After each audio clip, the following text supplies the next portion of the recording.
Welcome everyone to Never Alone Live. It's a great day today, and we're very excited. I'm Johnny, and as usual, we have Krista, the sober Barbie, and a very special guest from Wake Up with Marcy. Marcy is here today and talking with us. Marcy, you are a novelist. You've written books, and you have your own podcast. So we're going to learn all about that. But why don't you tell us about yourself? Give us a little bit of experience, strength, and hope. Yes, thank you guys so much for having me on. First off, it's absolutely fabulous to be here. And I love that we can have these conversations to help others out there to know that they're not alone. For me, boy, we got to rewind really far. I'm not going to bore you with all the details, but I will say that my life started off with a lot of trauma. And when I was about 12 years old, it was the first time I drank alcohol. And it made me feel a way that I'd never felt before. I felt happy. I escaped. And it was a feeling that I wanted to continue having. And that started my relationship with alcohol, really, my journey with alcohol. So I started experimenting with alcohol. My mother married a man, and they allowed me to drink with them when we were on vacation and at different times. And it really started off probably for me about 8th grade. I started drinking on the weekends. And it just continued that way until I was out of high school. And then I drank every day. I drank every day of my life, except for the times that I got in trouble. When I was early 20s, 19, 20, I got a couple of DUIs. And so during that time, I tried to stop drinking. But the idea of forever was so terrifying to me. And even though I had to go to AA because the courts made me go, I couldn't believe that I was actually an alcoholic. So I continued my life with alcohol. I had ups and downs, good times, bad times, but I will say that it was a constant for me. And it created a lot of problems in my life. But when it came to relationships, because of the sexual abuse and the trauma that I had and abandonment, and then the alcohol, there was a lot of fighting and dysfunction and hanging on to relationships that were not positive in any way. But I did ultimately go through college. I started a career in media, and I actually did very well. I ultimately became the director of on-air promotions in LA for Fox Cable Network. And I met my husband in LA, got married. And again, I was still drinking every day, but it was just the norm. I'd get home from work, I'd drink alcohol on the weekends, we'd drink alcohol. And I tried to maintain what I thought normal was. Just because drinking every day was normal for me. It's what I knew. It was just that I knew that I wasn't my mother. And my mother had terrible alcoholism, and her path was very different as far as blacking out and then ultimately in jail and rehabs and such. So I wasn't my mom. And so that was my bar. And I was managing a life that looked pretty damn good from the outside.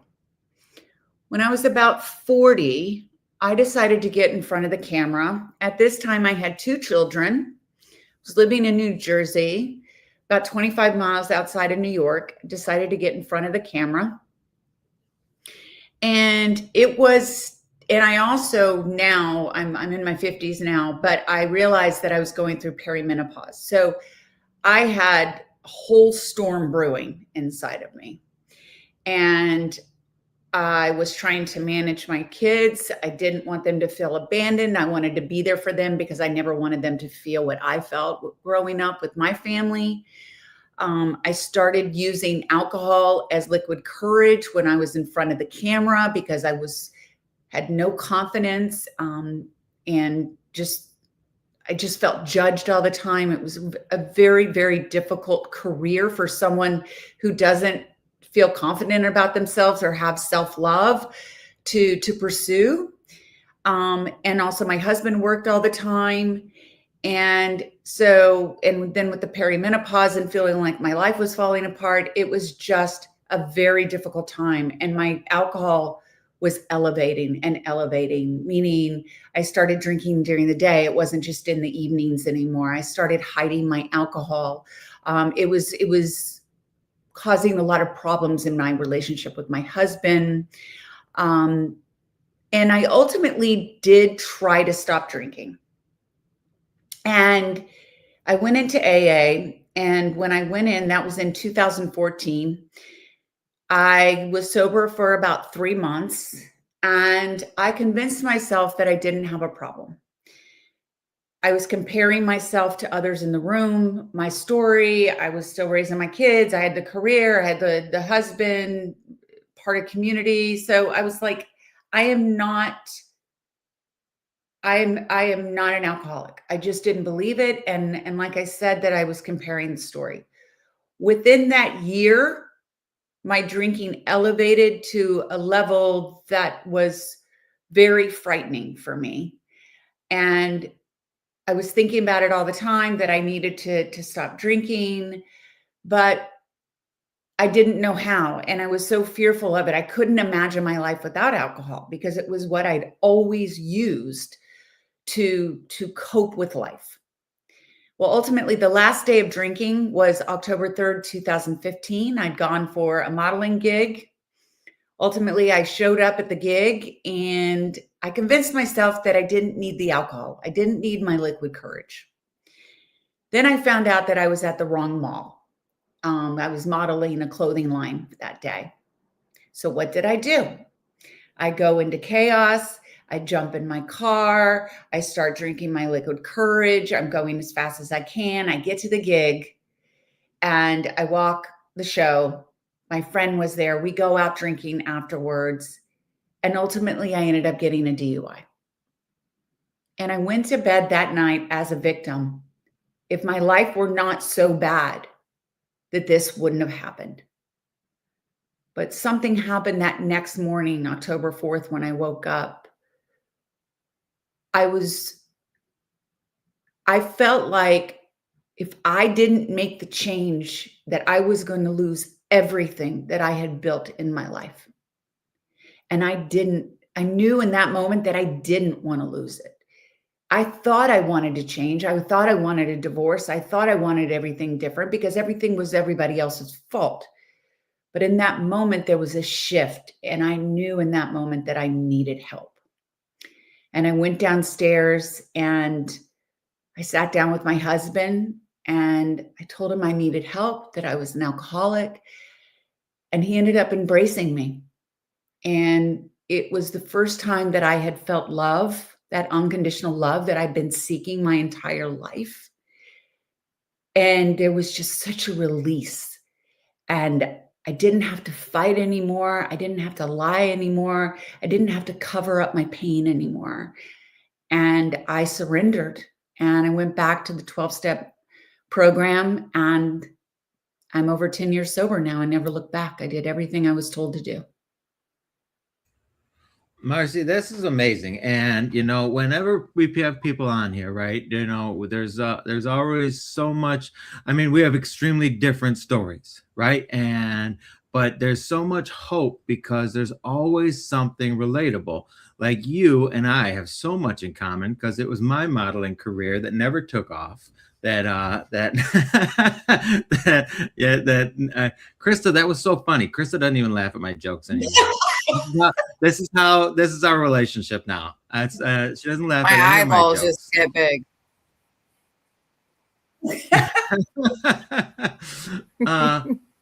Marcy, that's so awesome. And so this month is it's National Women's History Month, right? So we've this month we've had strong women on here that it's all about empowerment and everything like that. And so we're very grateful that you're here and you're sharing your story and things like that.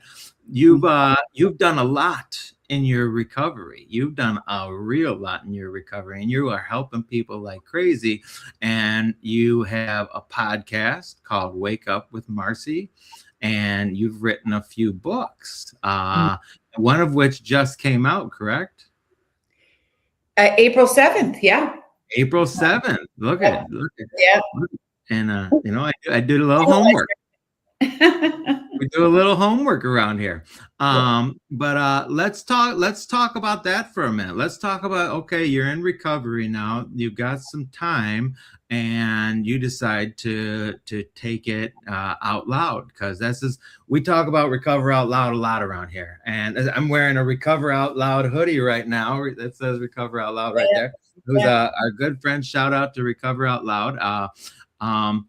Well, let's talk about your books and talk about your podcast. Yeah. Well, first off, it didn't start off where I was recovering out loud, right? Because there was a lot of shame and a lot of guilt and a lot of healing that I had to do before I got to a place where I knew I wanted to do more, and I knew that I wanted to help others that were going through the same. And what happened is I decided that I wanted to do, there were a series of things that happened, but I started a Facebook live show actually called Coffee with Marcy. And I kind of harnessed all of my knowledge in front of the camera, behind the scenes and such. And I wanted to do something in the community. And at this time, I wasn't really sharing this. It was about a year into my recovery, and I wasn't really sharing my story yet. And this show was taking off. I was sharing about the entrepreneurs and the nonprofits in the community. But then what I realized is that everyone had a story, right? And how they got to the place that they were. And my story was changing. I was starting to live this life of happiness and joy, and live a life that I never thought that was possible. And I got in contact with someone that had a streaming network, and they wanted to put my show on. And from that's where Wake Up with Marcy was launched. It's now a podcast, but it was a TV show for about 7.5 years.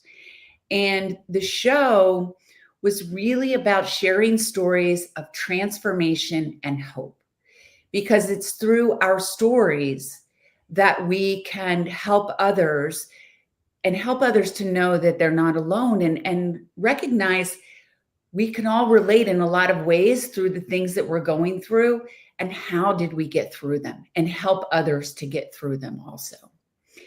So then through that experience, I started becoming more and more open with my story, with what I'd gone through. And I continued to become more and more open, because it's so important for me to change the narrative around this disease, and normalize the conversation so more of us can seek help, because it is within that isolation that we stay sick. It's feeling like I'm the only one going through this. I have to heal alone, when you do not. You are not alone. There's over 48 million people in the United States alone that suffer with substance use disorder. So I knew through this time that I wanted to do something, and that's where my TV show came from. Wake Up with Marcy's more about like waking up your subconscious, right? Because we really only, when we're awake, we're only using about 10% of our brain, and it's like all of this programming behind that's going on. And it's about changing all of that through our healing, changing our mindset, our narrative, how we think, rewiring our brains. And through that time, really, God is a big part of my healing journey. I couldn't have done this without him. And I feel that each thing that I've done is guidance through my higher power. And so all of a sudden I started hearing from people, when are you going to write your books? When are you going to do, when are you going to write your story? And that's where chaos to clarity came from, breaking the cycles. Because we all have generational cycles we need to break, and seeing the signs is about seeing the signs from the other side. And then now I had for about 2 years in my head the book Wake Up, You're Not Broken, What to Expect the First 30 Days of Sobriety. I kept fighting that. I kept saying, no, I'm not going to write a book about sobriety. I'm not going to write a book about this. And then I finally acquiesced after 2 years of thinking about it. And I'm so grateful I did, because what this has done is opened up so many doors to me as far as helping people in those first 30 days and helping people in recovery centers and being able to align myself with nonprofits that are helping others with alcohol use disorder and substance use disorder. So my path has been turning my pain into purpose. And there is no shame in this disease. And that's what I want people to know and to understand, because we've had this narrative for so long that we kept it hidden. We kept the shame inside our families. And this is a family disease. And we need to normalize this conversation and understand the help that is available. So that's just become my purpose. And I'm so grateful to have been put on this path in life, really. This is phenomenal, Marcy, and we have your books are right here on the screen with us. Thank you, Megan, for throwing those up. The links for Marcy's books are in the comment, as well as her podcast, Waking Up with Marcy, or Wake Up with Marcy, excuse me. And this is so awesome. And we talk, like I said, we talk about Recover Out Loud. I'm going to drop over to Krista for a second, because Krista is a Recover Out Loud champion. I'm so glad you guys got to meet. And, Yeah. a person we interviewed a few weeks ago, our friend Kyle from Wisconsin, he's started a company called Normalized Sobriety. And he from Wisconsin, where he says that they've normalized drinking so much, and there's underage drinking, there's all this and all that. And I mean, it's legal. And so he started Normalized Sobriety. So we are all really on the same page. But Krista, go ahead. Krista started with Recovering Out Loud. Go ahead, Krista. I love that you said pain to purpose, because I mean, we didn't go through this for no reason. It's to help someone else. And my journey is a little different, but I grew up on a resort island where everyday drinking is like normalized, and especially underage drinking. And I was different than everyone else. And I turned to social media when I was losing my husband to addiction, and I went viral overnight. And then he got sober. I was like, I have this platform. And I noticed it was during COVID, and I noticed a lot of other people were sharing their recovery really loud. I'm like, okay, I've always recovered out loud. I wanted to tell everyone how just the steps are just amazing and help you be a better person. Really, we all go through hurts, habits, hangups, and we can all benefit from it. But there's so much power in seeing someone else's eyes get their lights back. And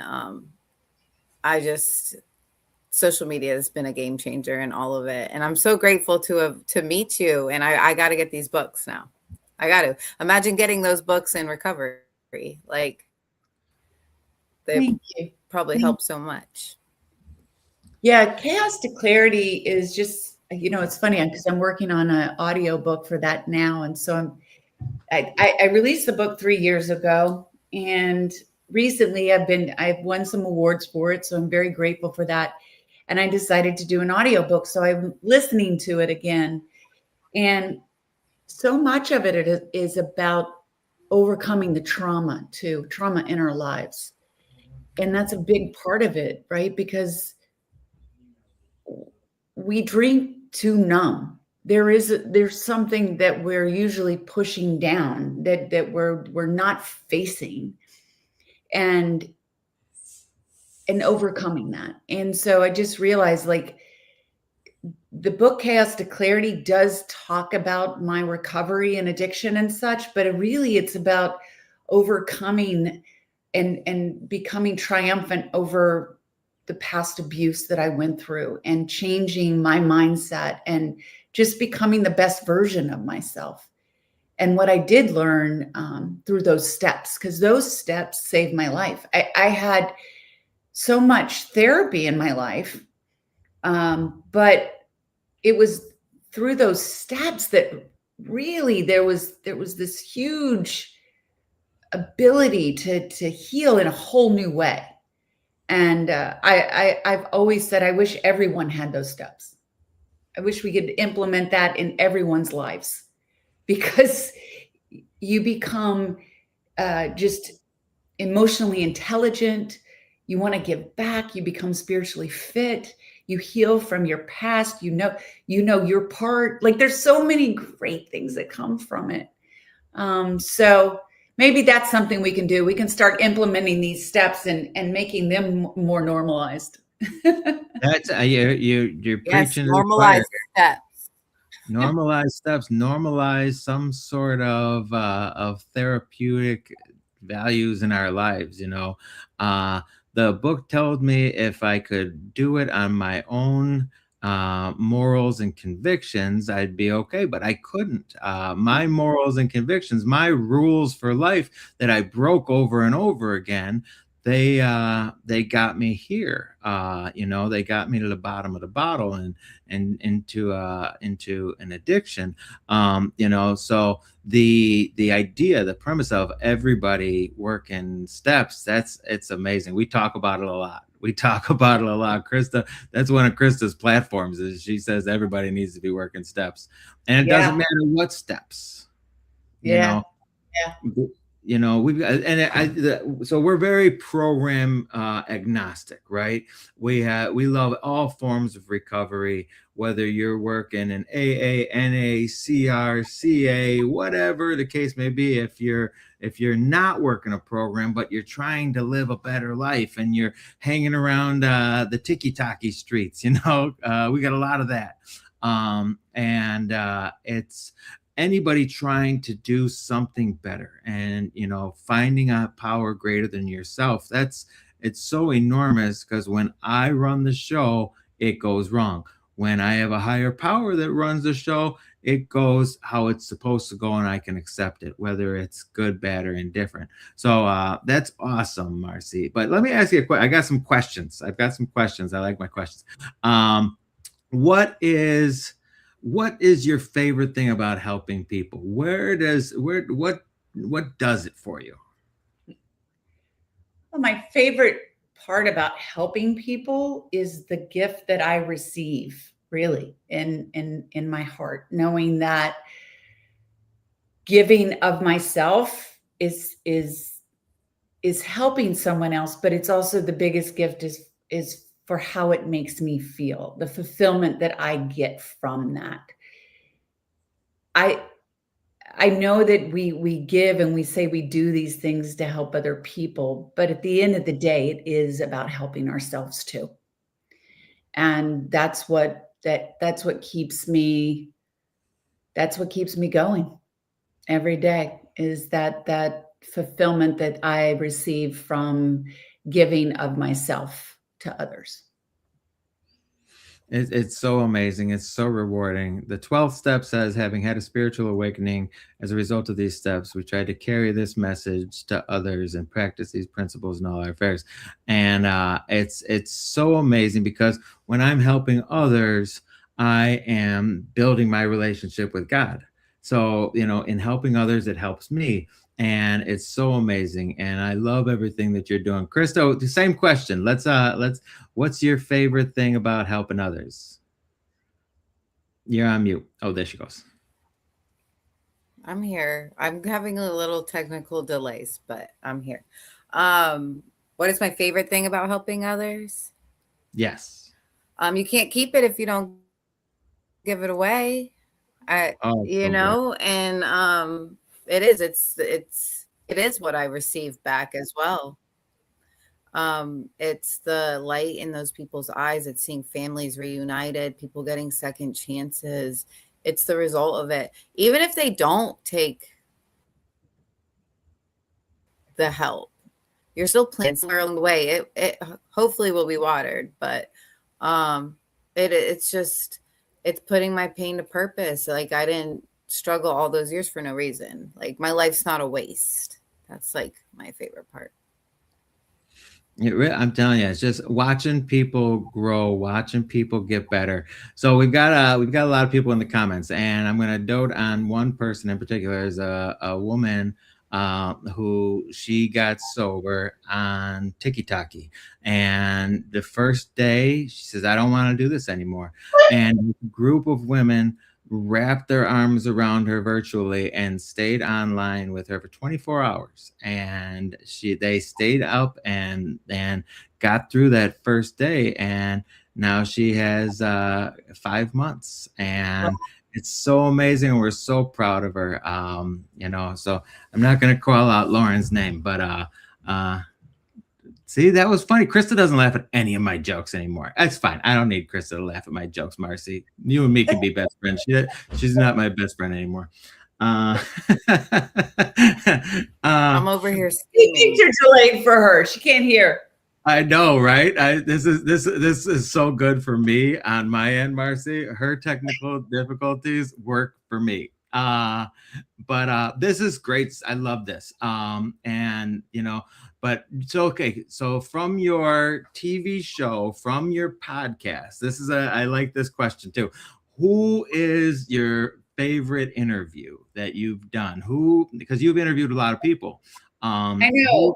Yeah. I, I we talked about this question beforehand, and when I told you about it, you kind of gave me that face. But you know what it is? Because I mean, I think I've done 500 interviews. I mean, I have done so many interviews. And I honestly, I love every interview that I do because I get something out of it. And I know that I'm giving to someone else that's listening through that conversation. And it's so amazing what people have gone through in life, and now that they are giving back and helping others. And there's so many of us and we're like just creating this incredible community, not just in alcoholism and addiction and recovery and mental health. I mean, it's in all aspects of life.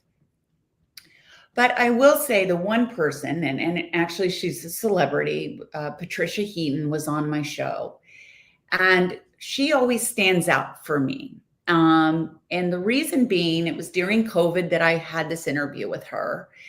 And it's just that she, I'd been watching Everybody Loves Raymond, and, she just seemed like this really down to earth woman.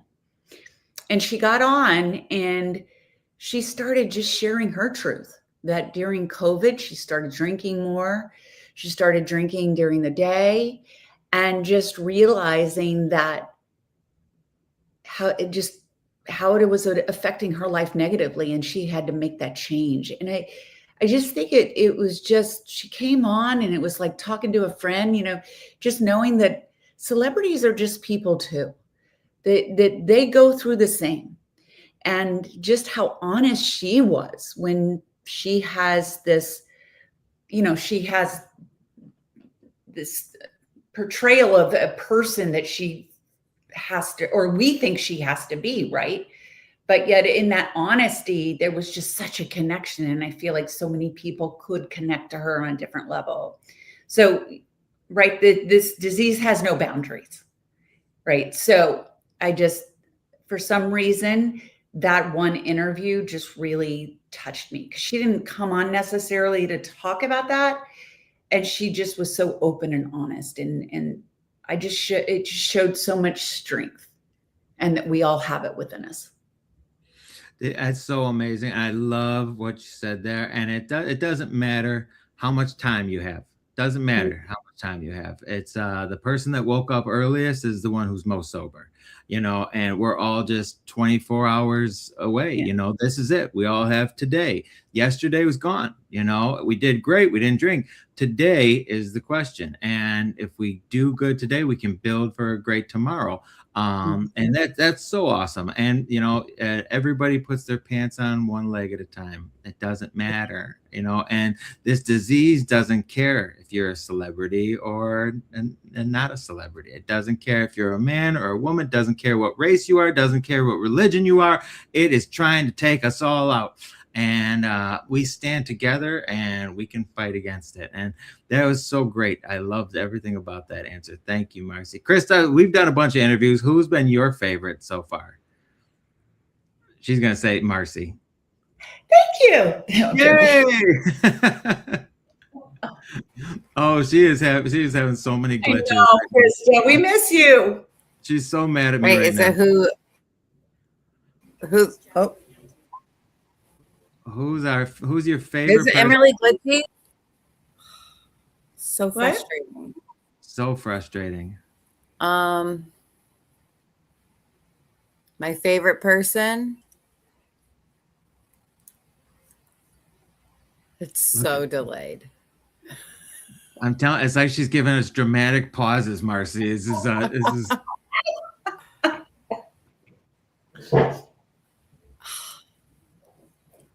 We got you. We got you. What is it? Who is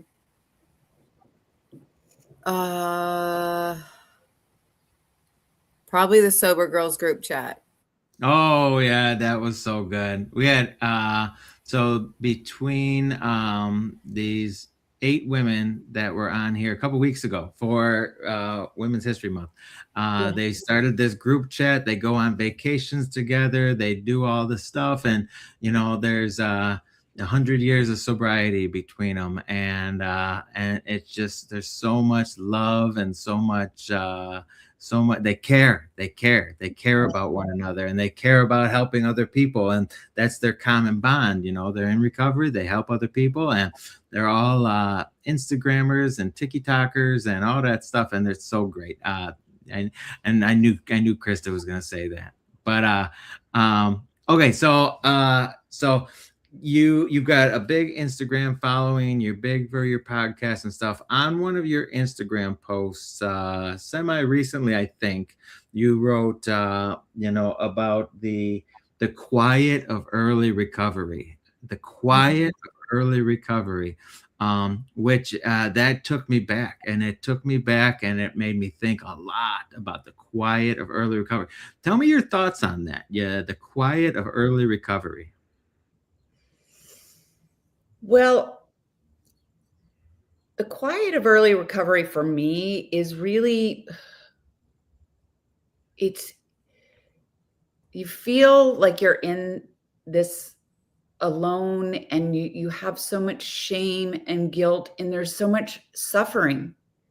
And that's the quiet reality of the beginning of this journey. And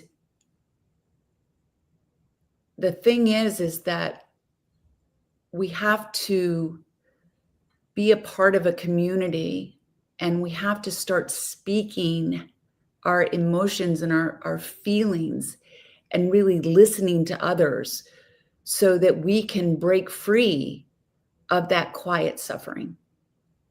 And the more and more that we feel comfortable in that, and we can forgive ourselves for that, we have the ability to then find our voice.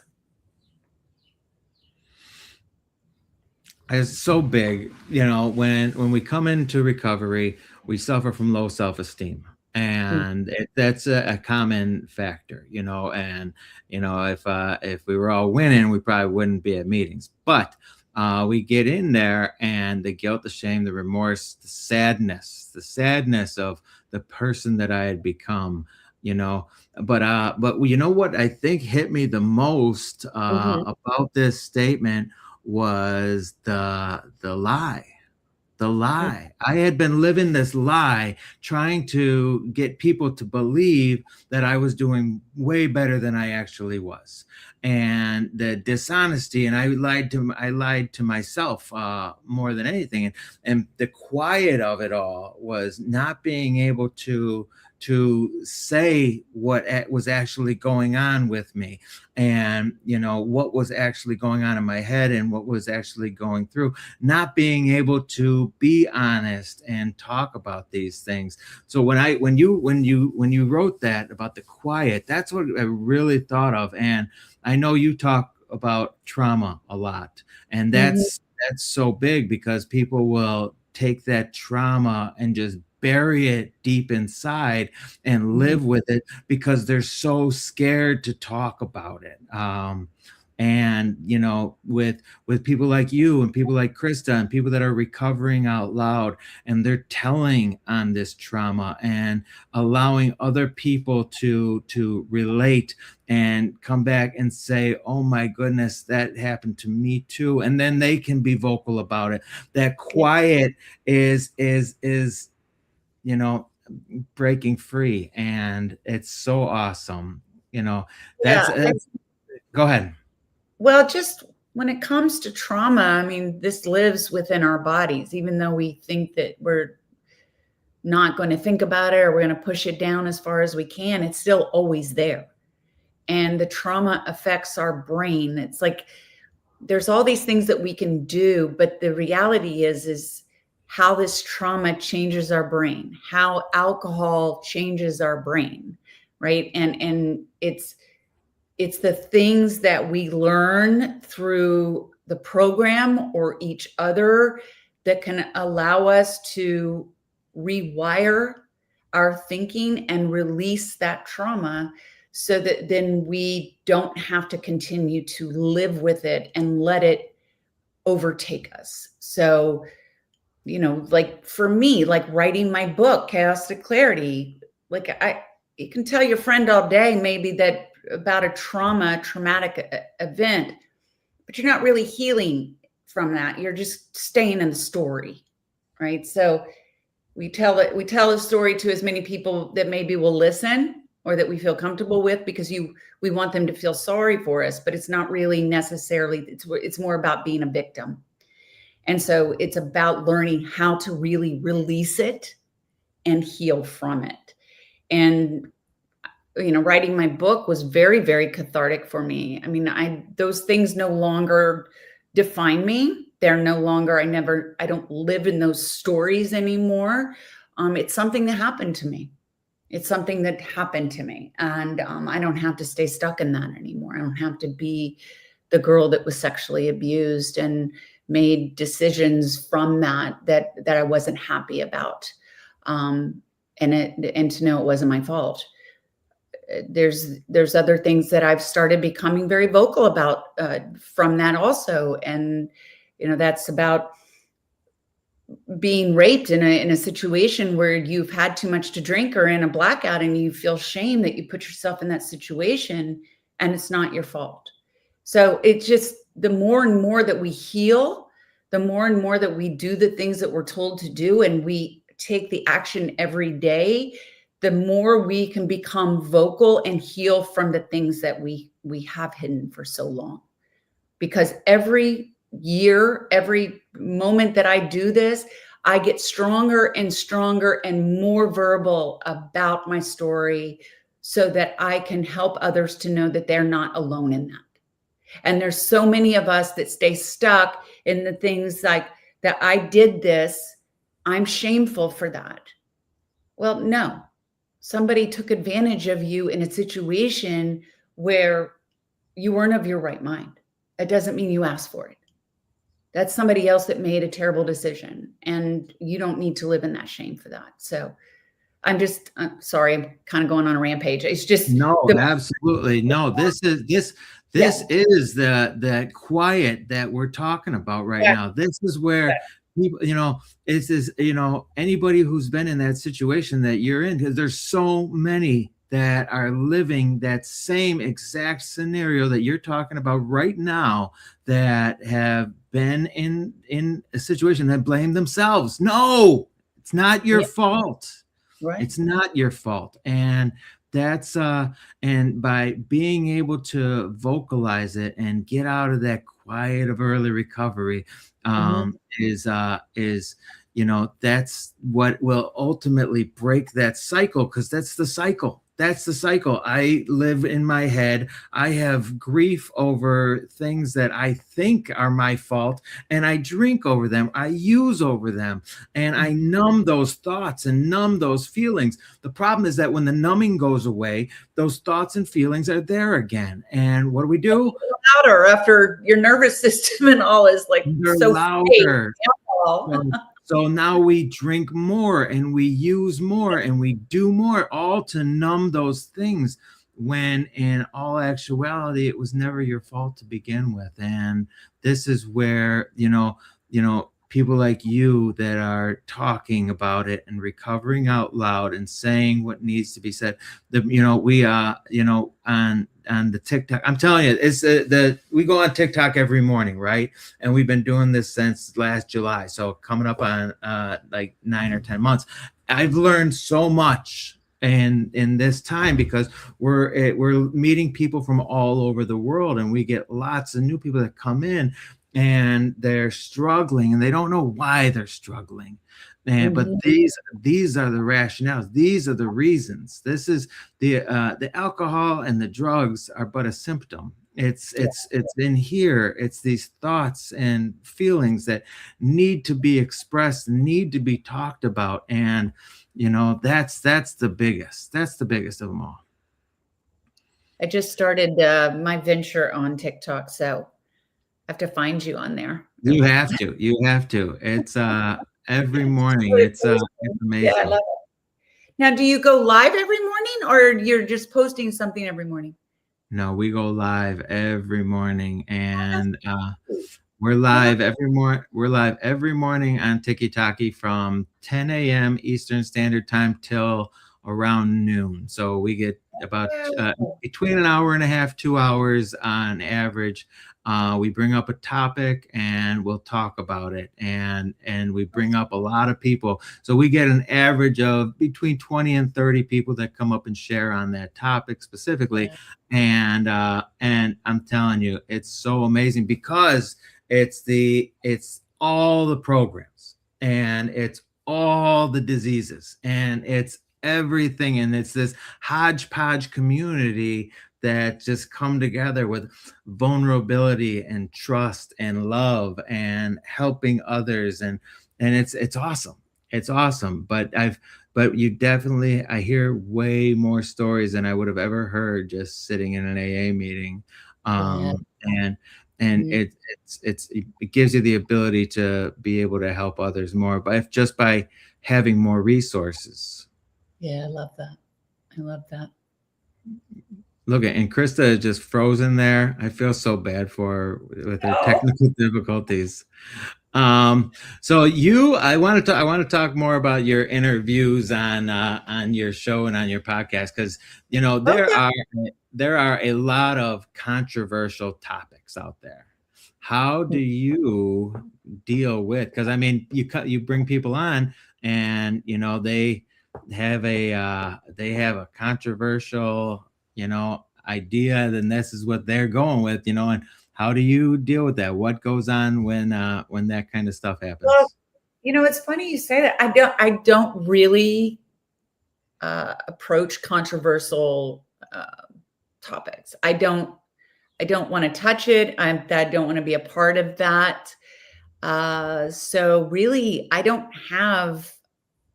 There have been a few times that I've had guests on that have had controversial things going on in their lives, and maybe I didn't realize that. And I had people comment about the person, like, why would you have them on?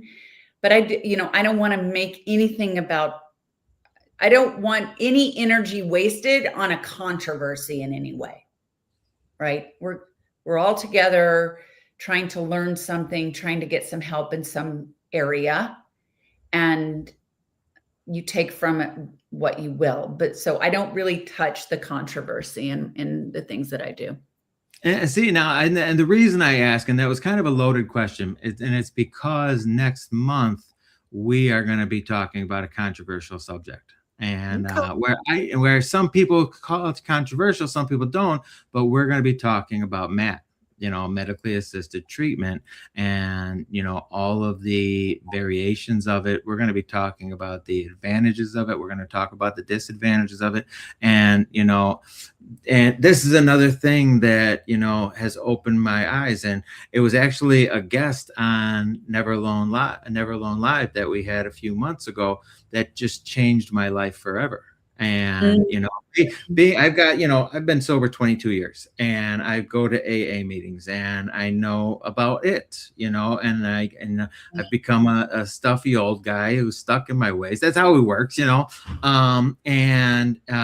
I don't know anything about it. So when we were interviewing someone who talked about being sexually assaulted as a young person, and what did they do? They turned to H, and H numbed the pain, and got arrested, and all this stuff happened, and just that the H never went away because the thoughts never went away.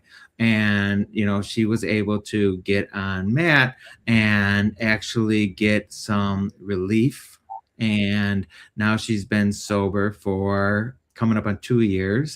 And she still does the MAT program, but she's going to wean down, but she isn't using her drug of choice. She isn't on that anymore. And I'm telling you, it was that story that just said, okay, I know nothing, and this is beautiful. And anything that's going to help somebody get off of something like that is amazing. So that's why, it's going to be a controversial month. It's going to be a controversial, No, I appreciate you talking about it. I have somebody that works in a recovery center, Mountainside Recovery, which is a recovery center that I'm close with. And I have expert contributors in my book, and that's one of the things that she will be talking about. And I think that everybody's sober journey is very different. And I think that we do need to be open to all the different ways that people can get help. What works for one doesn't mean it's going to work for another. And if something helps them, then I think that it's important that we're open to it. But it's a choice that somebody makes. And I myself, I don't go to AA anymore. I haven't been going for years. And I, of course, was one of those people that was in AA that the seed was planted that I would be scared to death, that I would relapse if I didn't go back. But there were some very negative things that happened to me within the program. And so I work the program on my own in many ways, if that makes sense. So absolutely. And you're right. They're all forms. Yeah. AA saved me.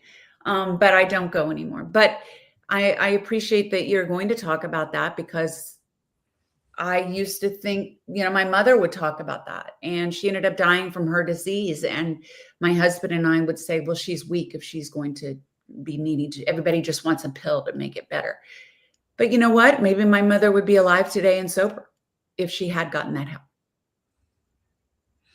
And that, you know what that is? That's open-mindedness. And being open-mindedness to all forms of recovery. And we can talk about being open-minded all day long, but until we actually accept everything, and it's a whole different ballgame. And doing all this that we do on here with Never Alone Live, the TikTok, the videos, that it has just opened my eyes to how close-minded I was for such a long time. And but it's amazing once you open your eyes, because it's freeing. And there's a lot of people that hopefully will be able to get and receive the help that they need. And it's amazing. And Krista is like you. She worked AA, and then she moved on to a different program, which is Christian based, and it's called Recovery Alive, and she loves it, and she's actually teaching it to other people and going through the steps with other people. I'm so proud of her. Don't tell her I said that, though. I don't want her to get a big head. And it says in the comments that Krista has a new laptop en route as we speak. So come next week, come next week, it'll be all different. Very A miracle. There was one other question I thought I had. What have you learned? And I know we've kind of danced around this question and topic and everything else, but what is the biggest thing that you've learned from all of your interviews and all of your book writing, be it from someone else or just about yourself? Oh, well, I think one of the biggest is that we are capable of all things. And it's really just the belief that we have in ourselves. And I just learned that I can do so much more than I ever thought I could do in life. And just learning to dream bigger and bigger, because I always thought so little of myself. And I never thought I was capable. And as I continue to follow the path that God has put me on, and I believe in myself, and even if I'm afraid, I do it anyway. I realize that I can do what I need to do to make a difference. And even if I'm doing it afraid, because anything in our lives that we do, it's not about waiting until we're ready. It's about taking the action and doing it. Because if we wait until we're ready, we're never going to do it. Even if I'm afraid, I do it anyway. Marcy Hopkins, thank you so much for being on here with us today. This has been so amazing, and what a great conversation. And I really hope that some of our friends who are on in the comments, and they will all agree with me that this was phenomenal. And what a way to end Women's History Month. Marcy, thank you so much. Thank you, everyone, for coming out here and listening. Everybody go follow Marcy. She's going to be joining us every morning at Tiki Talkie now. And we will see you all next week. God loves you, and so do we. Have a great day. Bye.